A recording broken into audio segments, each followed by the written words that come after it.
से डिमांड करूंगी न्यायालय से, ऑनरेबल हाई कोर्ट से, ऑनरेबल सुप्रीम कोर्ट से, मेरे बच्चे के डीएनए टेस्ट किया जाए।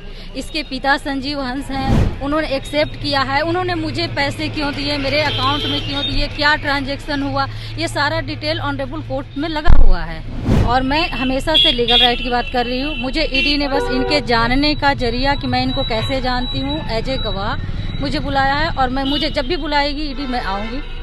ईडी ने आपको बुलाया था, क्या कुछ पूछताछ हुई है? जी, इस केस में मैं गवाह हूँ। ईडी ने पूछताछ की है कि मैं इनको संजीव हंस जी को और गुलाब यादव को कैसे जानती हूँ।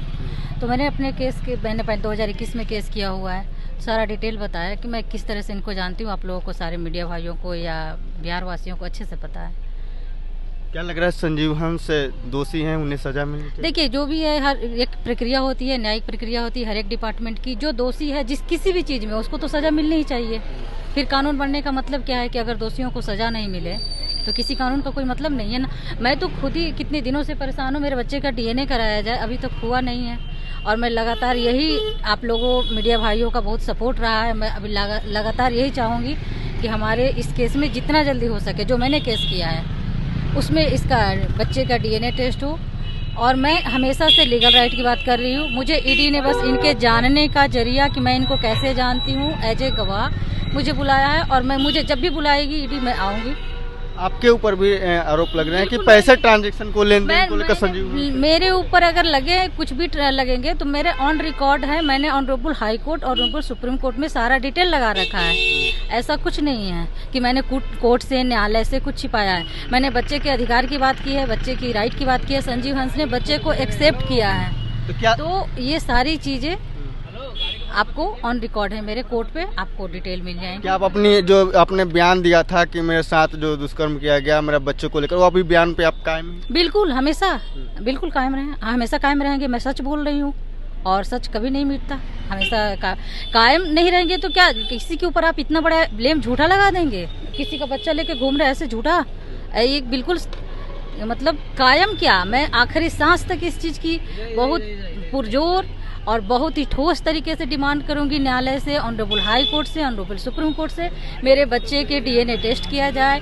इसके पिता संजीव हंस हैं, उन्होंने एक्सेप्ट किया है, उन्होंने मुझे पैसे क्यों दिए, मेरे अकाउंट में क्यों दिए, क्या ट्रांजैक्शन हुआ, ये सारा डिटेल ऑनरेबल कोर्ट में लगा हुआ है। 90 लाख रुपए की लेन देन की बातें आ रही है सामने। नहीं, अभी कोई कुछ भी बोलता है मीडिया में, वो सारी चीजें अलग है, लेकिन ये जो ट्रांजैक्शन है ये तो ऑन रिकॉर्ड है। आप लोग सारी चीजें जैसे ही न्यायालय के फैसले होंगे उसका वेट कीजिए, बहुत जल्द हो जाएगी, चीजें सामने आ जाएंगी।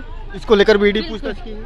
हाँ, पूछताछ तो करेगी ना, ईडी पूछताछ के लिए बुलाई है। 90 लाख को लेकर? हाँ बिल्कुल, पूछताछ की है मैंने। मेरे पास जो डॉक्यूमेंट थे मैंने अवेलेबल करवाया, और जो भी और चीजें पूछेगी ईडी, हमारे जानकारी में हमारे पास जो चीजें रहेंगी, मैं न्यायालय में भी रखी हूँ सारी डॉक्यूमेंट, और ईडी के सामने भी रखूंगी। और कुछ भी पूछताछ की है? नहीं, और कुछ 90 लाख के अलावा और कुछ भी पूछ? और बस इनके जानने का जरिया, इन दोनों के हाँ, और इनके कितने कंपनियां हैं क्या हैं, तो मुझे इनके बारे में डिटेल पता नहीं, इसलिए मैंने कुछ बताया नहीं।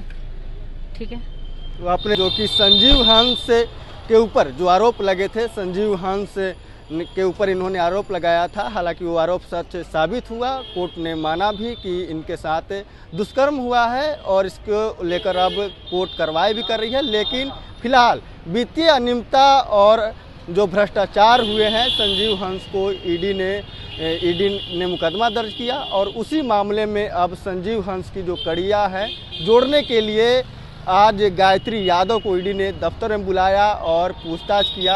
आपको बता दें, आर्थिक जो मतलब तमाम जो तरह के जो भ्रष्टाचार हैं, आय से अधिक संपत्ति हो, चाहे इसके वित्तीय अनियमितता हो, तमाम ऐसे जो चीज़ें हैं इसको लेकर पूछताछ किया है ईडी। और गायत्री देवी आज पटना ईडी के सामने पेश हुई है। ईडी ने इनसे पूछताछ किया है और उन्होंने साफ तौर पे कहा कि देखिए, जो 90 लाख रुपए का लेन देन की बात है वो उसने ईडी ने हमसे पूछा है, हमने बताया है, सब कुछ सामने है, डॉक्यूमेंट है।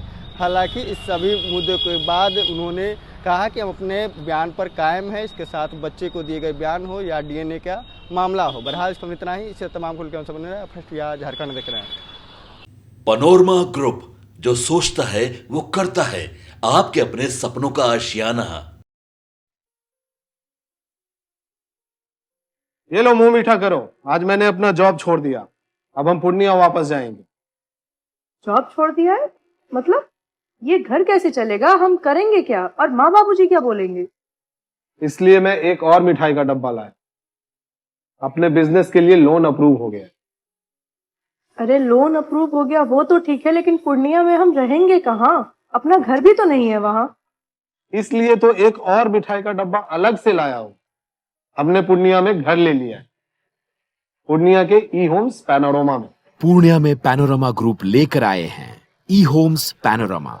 बड़ा घर, आलीशान जिंदगी और अत्याधुनिक सुविधाओं के संग। अरे अरे, अब क्यों मुंह मीठा करवा रही हो? क्योंकि हम घर वापसी जो कर रहे हैं। घर वापसी की खुशी पूर्णिया में ई होम्स पैनोरमा के संग। ई Homes Panorama, luxurious lifestyle redefined.